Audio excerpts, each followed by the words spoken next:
Art has always felt like a really lonely endeavor for me. I would just sit at my desk for hours on end with my head buried in a sketchbook, hyperfixating on sketching out the perfect lines and painting the most vibrant hues I could mix in my palettes. It's always led me to completely avoid my phone, ignore texts, not really go out to see and meet people outside. The list goes on. I remember before I pursued art as a career, I had a handful of friends who I talked to every day online and would be socializing 24/7. To me now, that sounds kind of insane.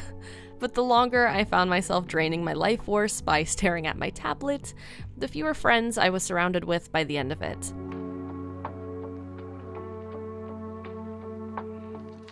Before I continue, just a disclaimer, no, I'm not completely friendless, but at the moment I can't really say that I have a proper friend group, and I pretty seldom hang out with people in real life beyond my best friend who I've known for over 10 years. A lot of this coincides with my ADHD tendencies of just hyperfixating on something and being unable to detach myself from whatever I'm immersed in, which for most of my life has been making art. Once I escaped high school and really made the push to pursue this as a career, I think it all just kind of escalated from there.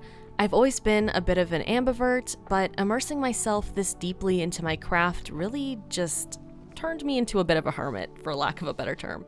Now, this isn't to say that art is some evil entity that yeeted all my friends away from me and turned me into this social outcast, but I think as creatives, it's so easy for us to let ourselves drown out the noise of outside distractions, and I say that with very heavy air quotes, but pertaining to friendships and even relationships for fear that it might pull us away from our craft. It might also be that we're so engrossed in our creative paths that we simply don't have the time to even think about friendships. Maybe it's that the artists like me who work from home don't have the same opportunities that other people have to meet new people and form new connections, unlike people who do a lot of work outside. All of these possible reasons might be completely subconscious, or it could be something that you're genuinely thinking about while you're doing it. But there's a few ways that I think we can inch ourselves towards healthier habits and perhaps a better work-life balance that'd be beneficial for not only our social lives, but even our art.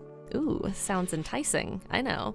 Before I jump into it, I really want to make a note of just a few benefits that come with social interaction and making friends as an artist. Beyond the obvious, it's good to not be a hermit because human beings aren't designed to be alone 24/7. I've also found that interacting with people greatly helps me to improve my art as a whole.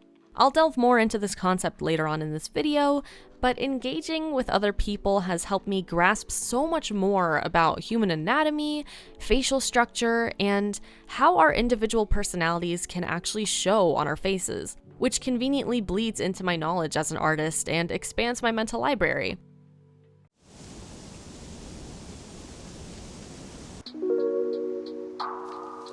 Sometimes talking to new people honestly feels like a walking still life that I can make mental notes of. Obviously, I wouldn't say make new friends only for the sole purpose of having anatomy reference, of course, but like how if I compliment someone, for example, they might scrunch their nose and smile in such a way that makes their eyes look softer and their body language go into itself a bit more. It's little changes like that that you can sometimes only perceive in real life. I can make as many anatomy reference boards on something like Pinterest as I want, but sometimes nothing can really beat seeing the real thing in action.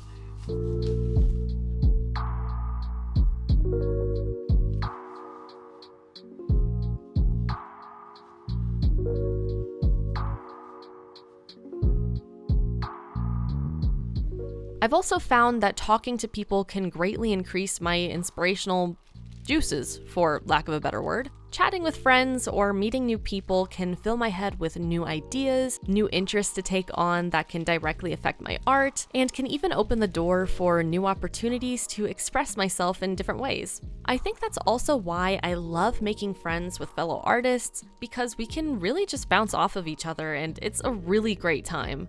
The first thing I've always taken away from social interactions is the high that comes with being in contact with people I enjoy spending time with, but then the immediate crash after hanging out with them. I feel like Especially as adults, it's really hard to keep up with friendships when we're all just so busy 24/7. Especially as artists, a lot of us just don't have as much of a break from our work, and especially if you're freelancing full-time like me, we tend to just not have set work and play hours that are as concrete as a regular 9 to 5 job would normally be. We can always set those boundaries with ourselves via our self-made planners and schedules, which is something I highly recommend if you haven't already done that. But when you don't have a literal boss telling you when to clock in and out of work, it can be extremely hard to follow. At least for me, I feel like this is partially why I struggle to maintain friendships as an artist. I'm constantly exhausted from my routines and constant flow of creativity that it feels like I'm working almost all the time with very few breaks. Even when I'm not physically making art, I'm thinking about the next piece. I have my art studio in my bedroom, so I'm constantly looking at and engaging with it in some way. And I have the bad habit of doing admin tasks on supposed days off and break periods. So once it comes down to actually socializing, it feels super draining because I'm already exhausted from keeping my artist brain on for most of the week. Something that helped me a lot with that was creating separation between work and play in my bedroom, in terms of the actual design of my literal bedroom. You might have seen this in my room makeover video I posted a few months ago, and I'll show some of the clips here, but I used this bookshelf from IKEA as a divider that separates my work and art desks from my bed. This has really helped me to know when to shut my brain off and have a much better work-life balance. Something I would love to have someday, hopefully soon, is to have one bedroom dedicated to sleep and relaxation, and then have another separate bedroom dedicated to being my office and art studio. I'm really hoping that someday I can have that, but for now, this has been a much better solution than what I initially had. It also helped me to stay more on schedule to prevent myself from working outside my designated hours that I set in my planner, but I admittedly still slip on this. Like, I literally wrote the script for this video at 2 a.m. Hi. And I am definitely actively working to get better about that, but it is definitely a struggle.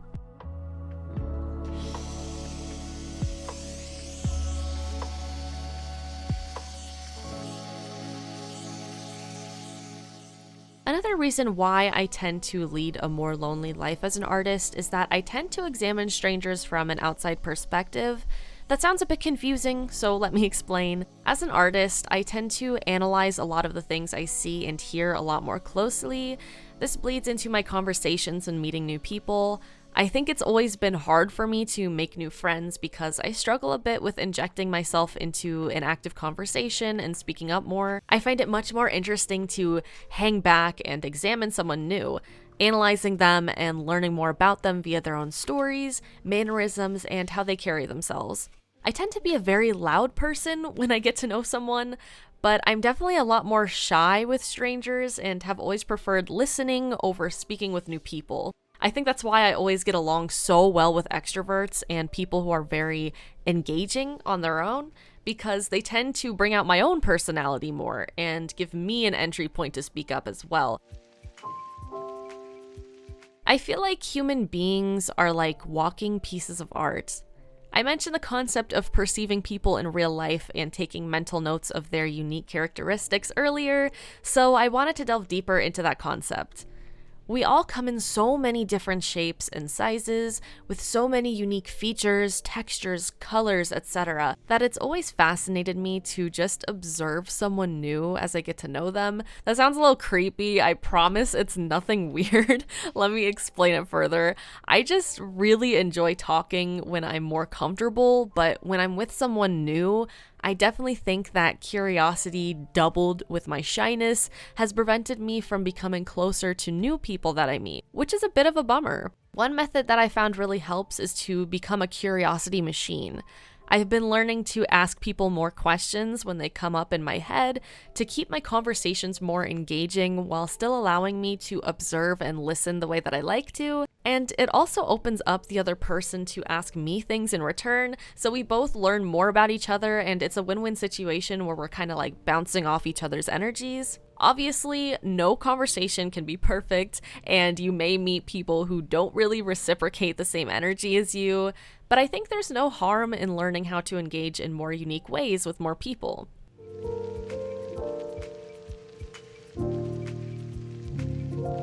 It's something that has always made me nervous, but I definitely want to become more comfortable with just complimenting people when the thought arises in my head. So for example, if I see a girl walking down the street who I think is just absolutely stunning, I want to be more confident in approaching her and letting her know that. Or if a friend of mine introduces me to their friend and I like what they're wearing, I don't want to shy away from expressing that.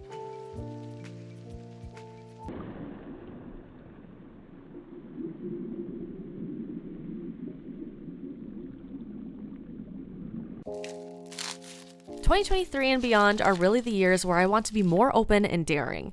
We as artists can't let shyness weigh us down, so let's be as bold as the art that we create. I'm saying this right now, we have to do this. I want to make this like, it's not even the new year, but I want to make this like a New Year's resolution type thing. Like, I am so serious about this."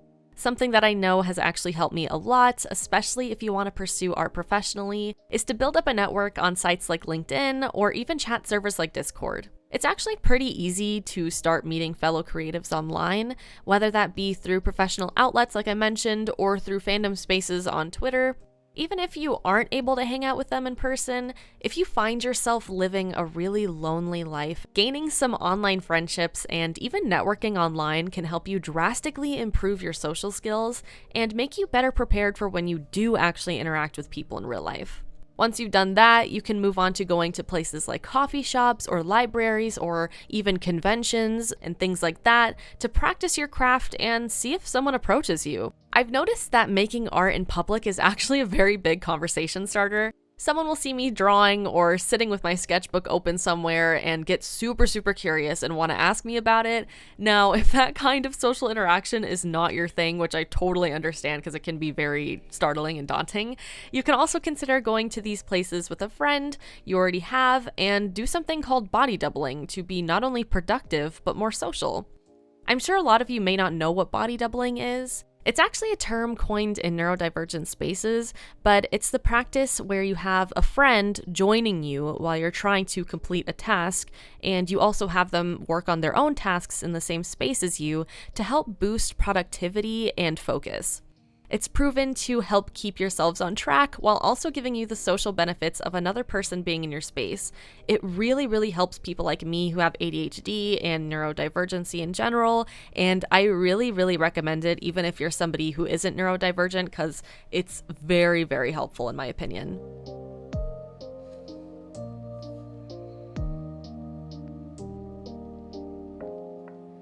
So these are just a few suggestions I've found might be able to help you if you find yourself feeling lonely as an artist, or honestly just in general, even if you're not an artist. It's definitely a process I'm still navigating and working on myself. I've always felt very lonely and haven't had a large amount of friends in almost a decade, so in all honesty, it's been a bit tough. Since I'm an ambivert, I really love meeting new people and interacting with friends, but the introvert within me gets so tired so easily and constantly makes me want to hide myself away when things get too overwhelming. I also wanted to say that I don't think anyone needs a bunch of friends. I think if you're someone who truly just enjoys your own company all the time and the company of like maybe a small handful of friends or even just one friend, absolutely go for it. You don't have to surround yourself with loads of people to feel worthy or happy or anything like that. We're all different and we all have different capacities and different wants and interests and needs in this life. But for those of you who are like me and find yourselves craving more of that interaction, I hope this video helped you out in some way and gave you some new ideas. I'm still trying to put these things into practice myself, and no process is linear for everybody, so please don't beat yourself up if this is something you struggle with. Friendships come and go, and art should always be seen as a tool for creativity, not something that hinders you in any aspect of your life. It should be making your life more positive, not negative.